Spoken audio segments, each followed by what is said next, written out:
Welcome to another episode of Victoria's Lounge from Fairmont to the Norfolk. Now, have you ever considered who thought about the design concept of where you live or built it up, let alone the person who sold it to you? Well, you're about to meet three women who play roles in each of those stages, women in real estate who will talk about their failures, their successes, the lessons learned, and hopefully get you thinking differently about real estate in Kenya. Let's meet them now. Emma Miloyo is a practicing architect and a respected name in East and Central Africa. She also made history by becoming the first female president of the Architectural Association of Kenya. Lucy Kanyonyo is a developer looking to shake up the property industry with possibly Kenya's first luxury retirement home. She wasn't always into real estate, but her entry into the industry was for a rather selfish reason. Liz Nyambura is a practicing real estate agent in her 6th year. She has wide experience in both sales and letting of residential, commercial, and industrial properties. All right, let's get the conversation started. I'm really excited about this one because we haven't necessarily had women in the real estate industry come and talk about their journeys, their careers, failures, successes. And let me start with you, Lucy, because when it comes to a developer, I don't think people really understand what goes into that.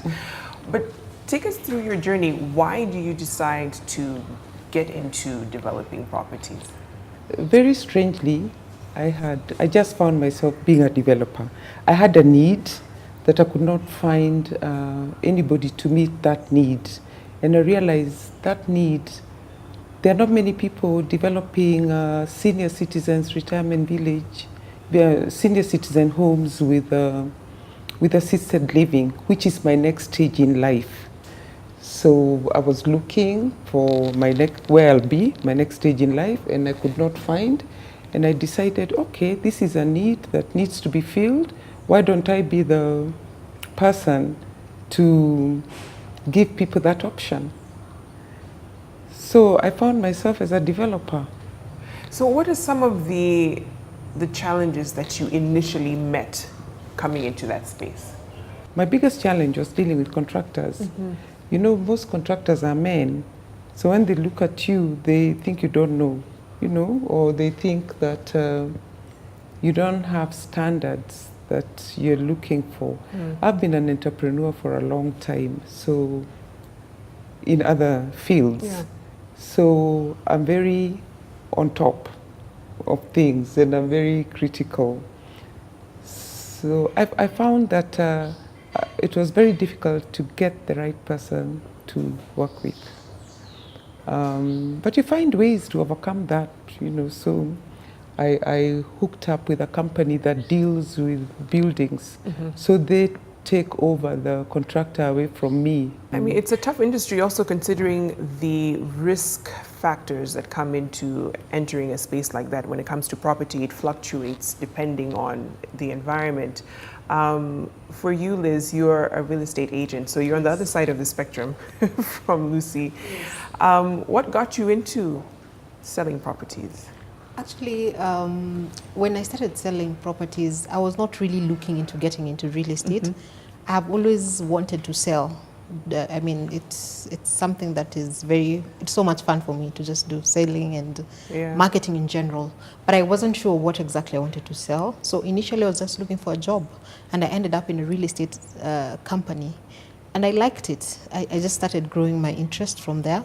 I learned quite a bit. Mm-hmm. I must say it was mostly there were a few female colleagues that I learned from, but the biggest influence was one male colleague who actually, I think I learned quite a bit from him. And does gender play a role also in your space as it does for Lucy as well? I would say yes, it does. There are very many male agents and there's this opinion that the clients or most people have that it is only the men who can actually do most of the work in terms of going to the field and going to the most remote areas and looking for those properties that you need, and so they feel like maybe you wouldn't do the same kind of job or even the same quality that a man would deliver, which is wrong. It is false, very false. Yeah. And I think it's a notion that kind of has stuck with us in the African context, because property was always kind of related to men. So when you have a woman entering into, you know, that space or that idea, it's kind of very foreign. Yes. And I think even for women to feel, no, I actually belong in this space. And Emma, for you, you had to kind of carve out your own niche in the architecture space. Tell us about your journey. Yes. So I've always been a creative in a sense, and I didn't see myself even as a young girl sitting in an office and pushing paper and doing reports. So I'd always wanted to be in the creative industry, and I loved buildings, and from a very young age, and it was a natural career choice for me. But when I got to university, and it was a technical university, I was shocked because I'd always been in all-female schools, convent schools for that matter, since I was 6, and to land into the space, and we were 10% female population out of, you know, all the men. It was, in terms of a culture shock, yes, it was. But in a way, the school was also we didn't have perceptions that women can't do this or men can't do this. And there were other female students who were excelling. And so it was not a notion that really this is, that women can't do this in terms of architecture. So even from the university level, I never really faced that other than the culture shock, overcoming a stigma was not as big as I had expected. And I found the same in industry. As much as it's male dominated, I found, like she said, very many men who are willing to see a change, to see a woman take over. Yes, our skills are different in terms of male and female, even in managing, because an architect, other than being a creative, architects actually direct the building process. So we're in charge of the contractors that she's talking about. In terms of selling the space, we interact with the marketing agents. We're sort of the hub and the center of a building from beginning to end, from the dream that the developer has to the point of the tenant and someone, and we're the connecting fabric all through that. But I found that really people have been very supportive, and the novelty of it all, of seeing a woman in a position. Yes, there have been some challenges, but on the whole, I found both women and men being very, very supportive, which is maybe not the story that's not out there. That men do support women, and yes, I may not bark at a contractor in a deep bass voice, but I have other soft skills that I can still communicate, and they will listen to me and respect me. Yeah, and let's take a look at a day in the life of Emma as an architect. She said, you know, of course, they work with the developer all the way down to the agent, and showing that whole process and how it works. Let's take a look at this. Hi, Hudson. Can you call Maura and tell him I'll be coming? Thanks. So Emma's mother, Emma's an architect at Design Source, and Emma is president of the Architectural Association of Kenya. And in another life, I also like hanging around children, so I'm also proprietor of Kyoto School. I've been an architect for almost 11 years, unbelievably. I love architecture because architecture is, like I said, a creative field, and I am a creative, and I think we are the ultimate creatives.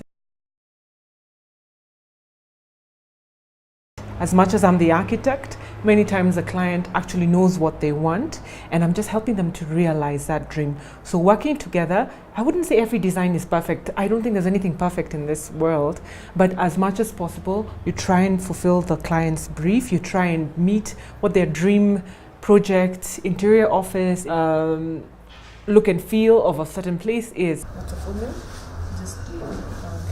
Challenges are many, and again, like in every career, in every profession. Coming from a creative background and spending 6 years in university, learning how to be a creative, and then coming out here and realizing that life and architecture is a lot more about managing people and managing teams than only drawing. So that learning curve has been exciting, a challenge, but an exciting challenge, and I think it's been wonderful because it makes you a leader one way or the other, because you learn how to deal with people, you learn how to get results out of people. I think making change in the world, I think I like to say that I'm an architect and I'd like to see the world change one building at a time.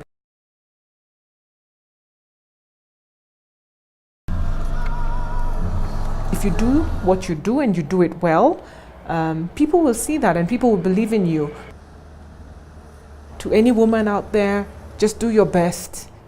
People will see it. Architecture is a career for you if you're a creative, if you are excited about buildings. It is a tough course, especially at university level. A few sleepless nights, both at university and even after in your career.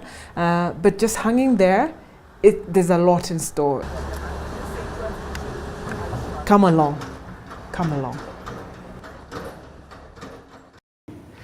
You know, it's amazing when you look at that and, you know, your journey up until this point, which I was so glad to see. And actually, you had told me about this. You became the chair of the Architectural Association of Kenya. Yes. How does that make you feel? Because Yes. a woman heading up, you know, an association like that. Yes, yes. I didn't get into the association really thinking that I'm going to be the president or anything like that. I got in because I wanted to make a change. Yeah. And I saw that was the best conduit to change around me, change in our industry. And somehow I found myself as president, of course, and seeing that I was very passionate. People told me, please get into leadership.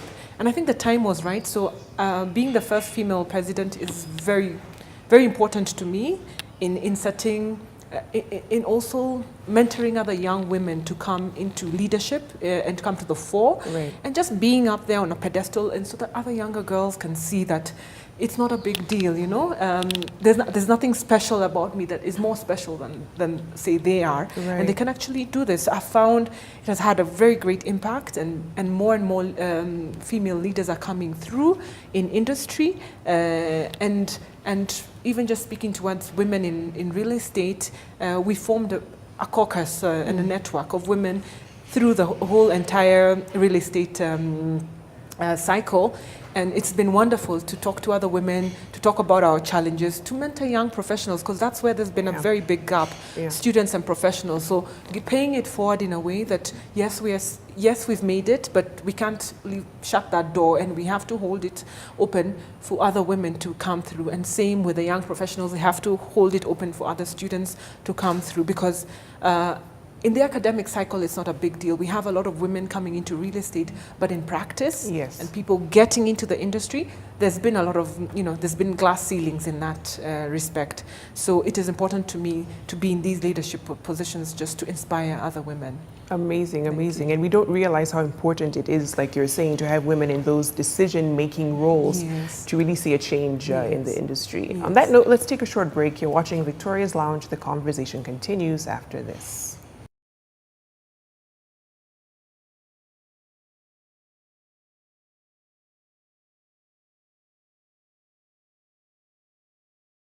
All right, welcome back. We're still here with the ladies of real estate.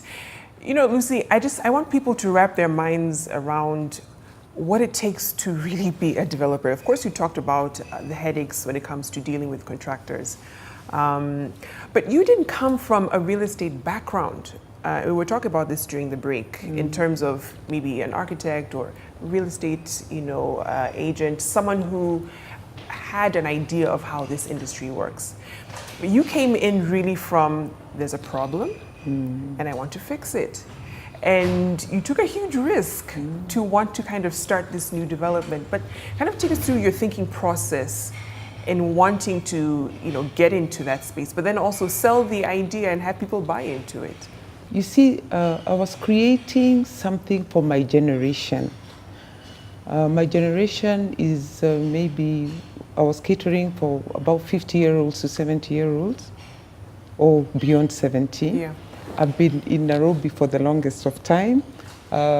We've gone to school with so many people in my generation, and I felt that they am acceptable to them if I come up with an idea, because I've done a few firsts in my life, and I'm also very talkative and pushing the issue if I believe in it. So I was so sure that this dream was going to succeed. But the concept actually was very challenging because people were not getting it. people are not looking at their future, and people, they kind of like want to blank that. But I've realized that it has changed people's lives. Yeah. People are now thinking, yes, by the way, where will I be? People are now thinking, what kind of life do I want to be in my next stage in life? Right, right.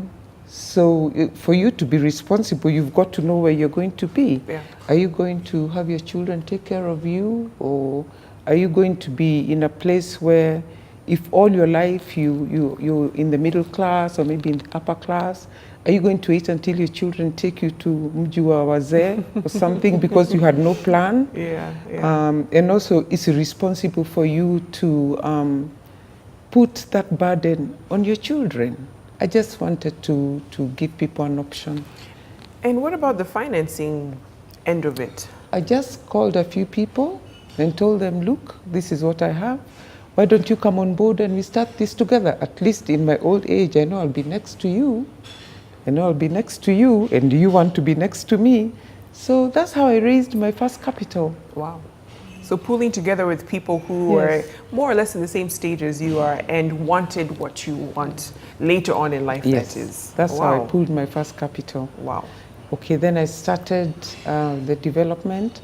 Now I'm looking for the big, I never knew I was going to get here, but now I'm looking for the big money Yes. so that I can actually build, because friendship is not currency. You know, you need to have the money Yes. to build. Yeah. This is a concept that's not very common. Yes. So actually, some investors are very interested. I have somebody from India who wants to come and join us and do the hospital, and he's doing a senior citizen development there in India Yeah. with assisted living. So you see, it's interesting because I'm not competing with very many people. Yeah, yeah, yeah, absolutely. Yeah. And Liz, what do you make of the Kenyan market now? Because, okay, you're hearing Lucy's grand idea of bringing something new and necessary, you know, when you think about it for the Kenyan market. But how would you describe the property market now as it stands, considering the 2017 that we had? Well, for obvious reasons, 2017 was quite a challenging year. Yeah. For those of us who are on the selling end, it was quite a challenging year because not very many people were willing at that point to let go of their coins, you know, knowing the instability at that time. Yeah, but I feel like things are looking up. Actually, towards the end of the year, even the last month of 2017, it already started looking like, you know, things are looking up. People are beginning to feel to have more confidence. They now want to invest more, and I like the fact that there are a few other people who are there's a lot of growth in real estate in terms of also agencies. They're not just looking to sell property anymore. They're looking to sell property and have an impact. There are a few organizations who are now doing a new thing where they're selling property and in the process having an impact in the community and you know, helping where they can, and it's very interesting. It's really growing in that way, and the concept of the mixed development use projects that we're having that are coming up, which is quite exciting. It is something that in the past we were not doing. It was just about selling houses and offices in a totally different area, and the industrial area was a totally different place. But the fact that it's actually a bit more acceptable, people are opening up to it. And I like Lucy's concept so much because it's something we rarely think about. Who thinks about where I'm going to live when I'm 85?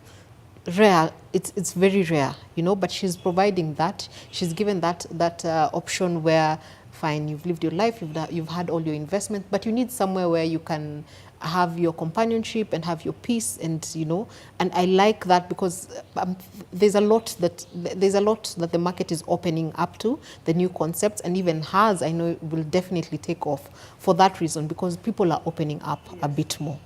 Yeah. Which areas do you feel most people are kind of gravitating to? Is it residential? Is it retail? Well, retail, let's say between 2015 and 2016 thereabout, there was quite a big growth in retail in Kenya as compared to the other areas in East Africa. And again, in 2017, we saw a bit of a slow because there was a period where there was not much of retail spaces that were being taken up. You have malls where, in fact, there's one mall at the moment which literally has become a dead mall right now. Yeah, which is very sad. But I'd say the fact that we're trying to come up with those, as I say, the mixed-use developments, that is catering for all that, for the residential bit, the commercial, and the industrial. So there's growth in all areas. If there's one area that I am sure will never die is residential. People will always need somewhere to live. They will always need somewhere to live. Yeah. In the commercial, it had been also a challenge for the past 2 years because the supply has been much higher than the demand. There was a lot of office space, there was a lot of retail space, and there was not as much demand as there was supply. So there was, it became very tricky, and it literally became a buyer's market because it reached a point where buyers would dictate how much or what they're willing to pay or what terms they get into for that reason.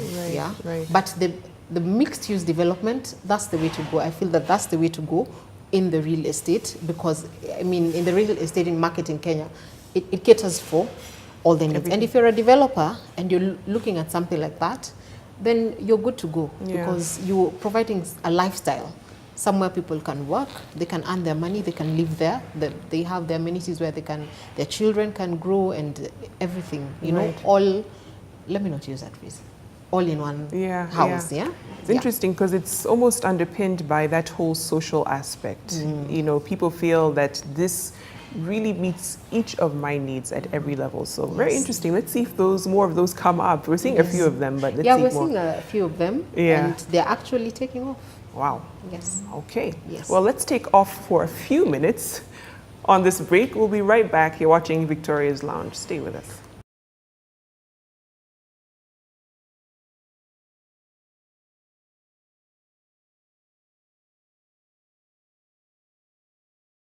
Welcome back. You're watching Victoria's Lounge. Now, Emma, you know, I work in the news and we talk a lot about these grand mega projects, of course, spearheaded by government. And there's a lot of room because infrastructure will always need something like that, especially here in Kenya. But several times we see outsiders coming in to do those jobs. So the question is, are our local actors, you know, do they have the capacity to be able to deliver on such projects? Yeah, that's a very interesting question, and it's the big debate in our industry, even among professionals, that there's a lot of influx of foreign actors, as you would say, whether it's contractors, whether it's developers, and whether it's professionals in terms of consultants, engineers, architects, and the like.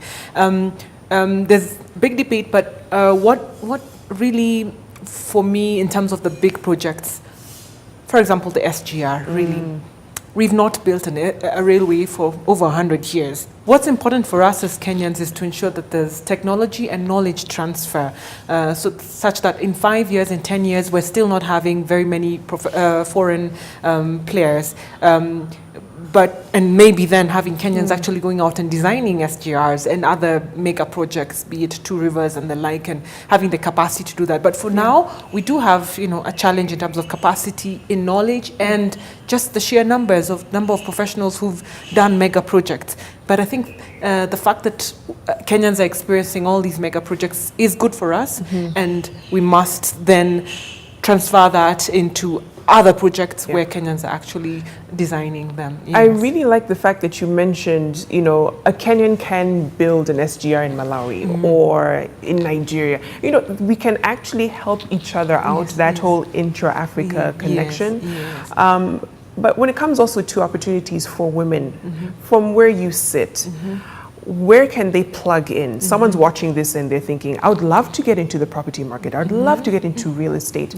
But where can I plug in? I mean, I don't know if they can be as bold as Lucy to go and become a developer, but what are some of the areas they can tap into? I think, and I really admire Lucy, that if you're just going to do your typical 10-story apartment in Kilimani and all that, you may not, the other competitors in that space, the other people who have done that, this is their 15th, 16th development. But I think women can be innovative. We can look for social needs. I think that's something that really a woman would have come up with, in terms of thinking of social needs, thinking about schools and the like. So I'm also excited that other than the residential and typical apartments, that we are seeing a lot of new schools coming in.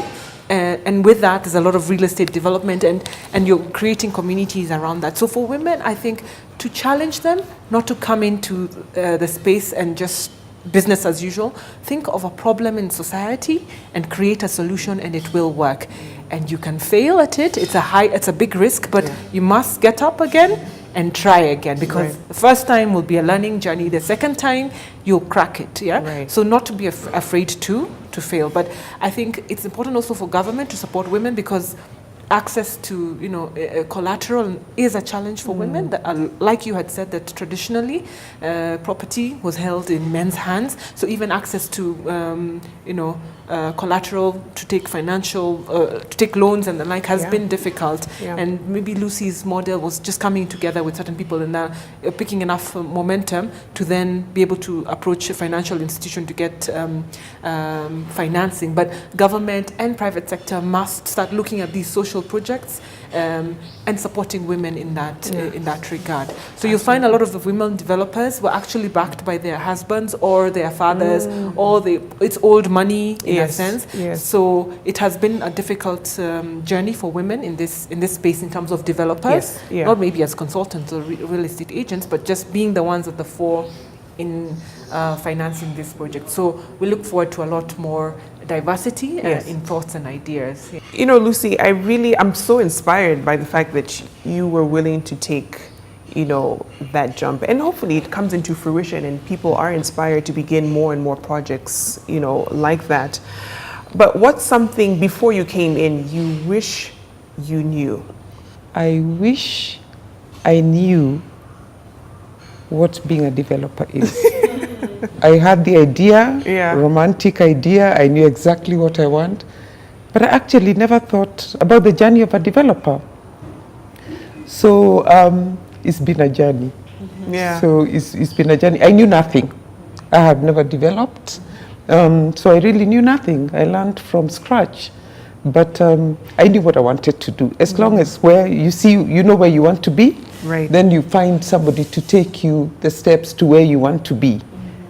Wow, amazing. Vicky, yes, jump in, because she says she never knew. She didn't have anyone to, and that's what we are saying about forming, this network that we have, that she's able to inspire other women and also just, hold someone's hand in this journey so they don't have to make the same mistakes. And it's excellent that she's taken the leap, but people don't need to repeat the mistakes. No, absolutely.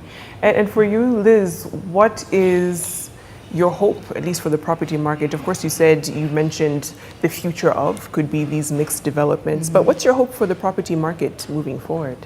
Moving forward, my hope is that more and more Kenyans will be able to afford, especially to owning a home. It's a bit of, we're still at the point where for you to actually own that property or own that home, you're considered to be quite, wealthy or well off. Let me use that. I hope that we are getting to somewhere where we have more affordable housing that is practical, because we've seen projects in the past where they came up with affordable housing and it was affordable, but wow, it was not practical. So you have a project that is in the middle of some very remote area somewhere, and the kind of people you're trying to capture, you have to consider that they have families, they are growing families, they have young children, these children need to go to school, the parents need to still provide for the children, so it needs to be practical. So I'm hoping that we'll have developments that are more practical, that are more affordable for Kenyans to be able to access, and be able to, invest in real estate. I'm also hoping that in terms of, because an issue also has been in financing, and that has deterred a lot of investors. It has made very difficult for most people to invest in real estate. It becomes this mysterious thing that when people hear that so and so has a real estate development, they're like, wow. How? Yes. How? Like, how did they even do that? How did they even crack and everything? So I'm hoping that also in terms of borrowing and financing, it will become easier and more accessible to us, to the local Kenyan, to be able to actually start having their dream and own their home and have their investment and have something to leave for their children. That is what I'm hoping for the real estate market. And I would like to encourage the real estate agents, even the women who are coming in real estate.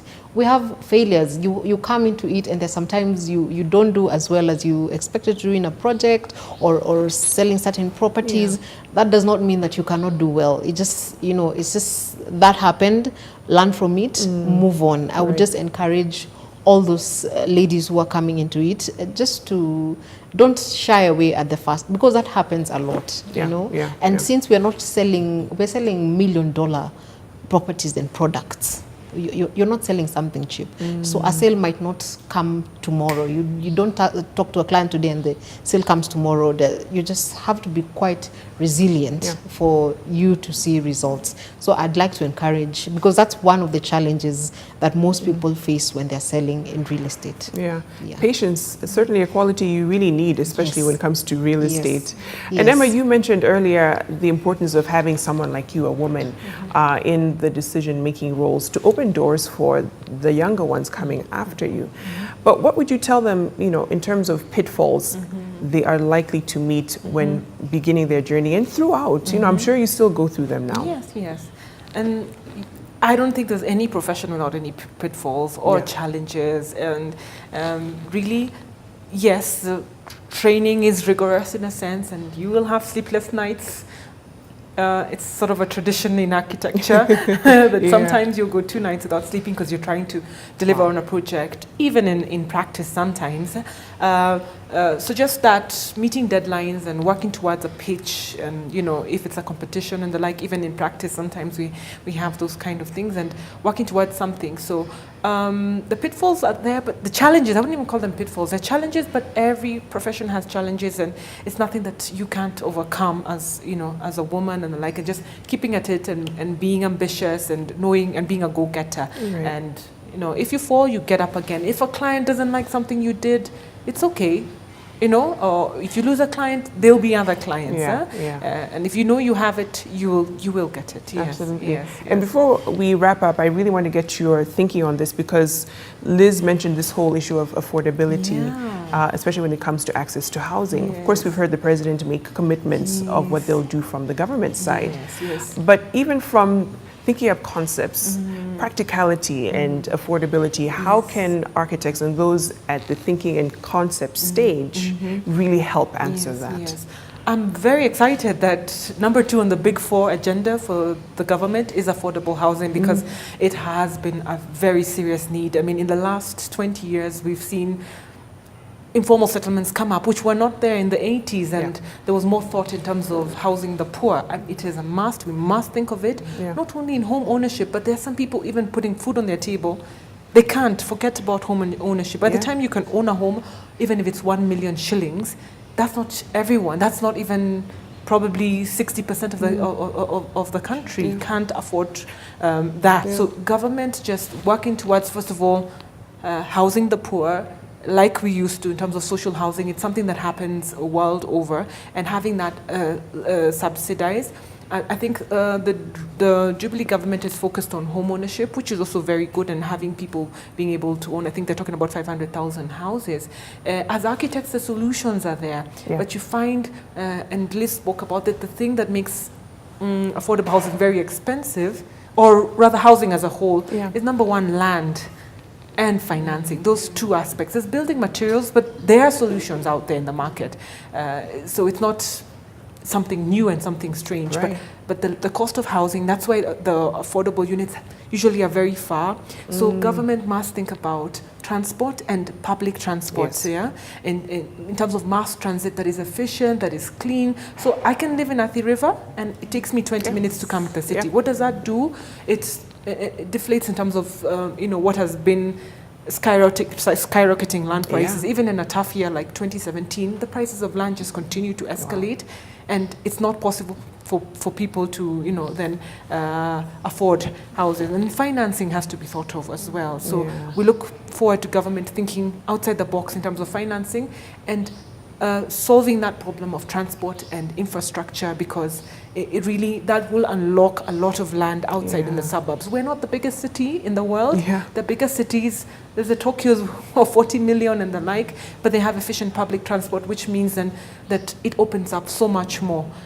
So very important. And I just look, we call it at AEK the Kenya we want, just seeing people, decent housing for everybody, for all, whether you're rich or poor, just a decent home for everybody. Absolutely. So we hope, we're excited, and we hope to see results and ripple effects even in private sector. Thank you so much, Lucy, Liz, and Emma, for your insights. Hopefully it's an inspiration to a lot of women to come into the industry and not look at the risk factor as something that would deter them from bringing in their ideas to really help society and their communities. On that note, let's take a look at this. Diamond Property Merchants has a new project, a buy and build project called Ebenezer Gardens. Take a look at this.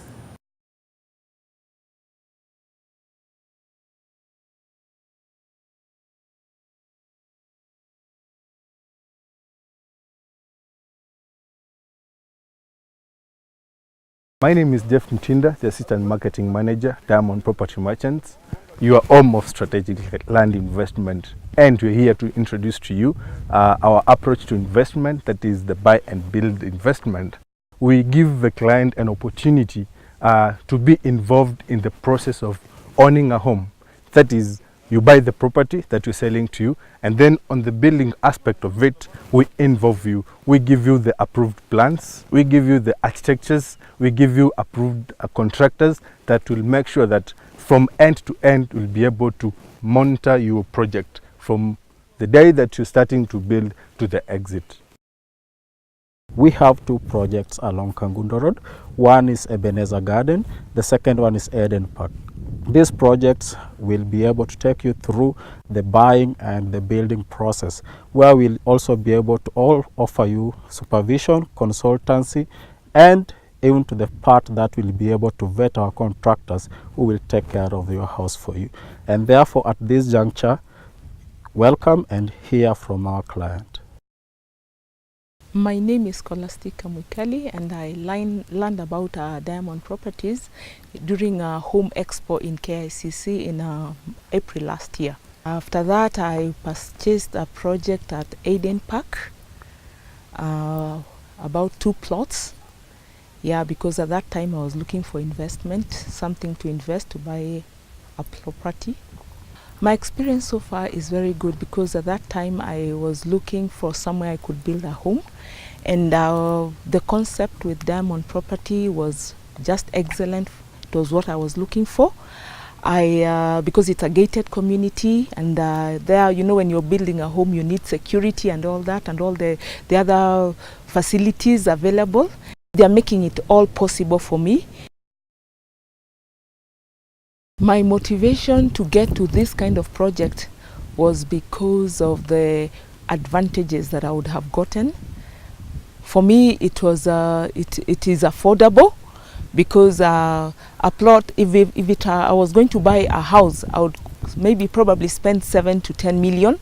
But now I have bought a plot, and I will build it with less than 6 million. I'm getting organized, prepared to start the project by the end of this month.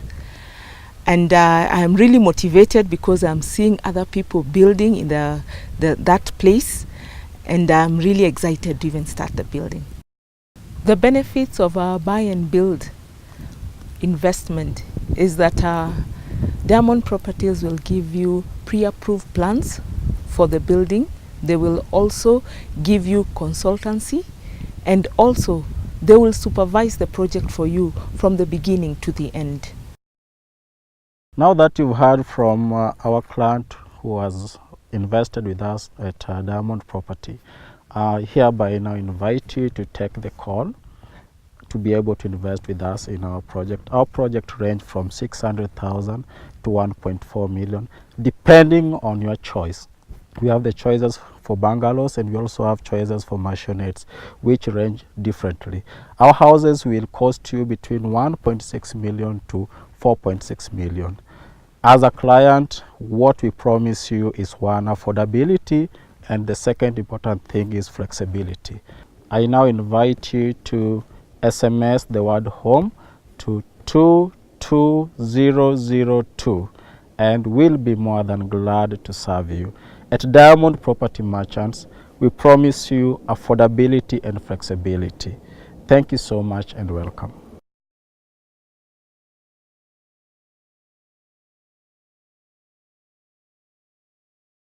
All right, and that does it for Victoria's Lounge. Thanks for watching. Thanks to the team. You don't see them, but we do here. They work extremely hard.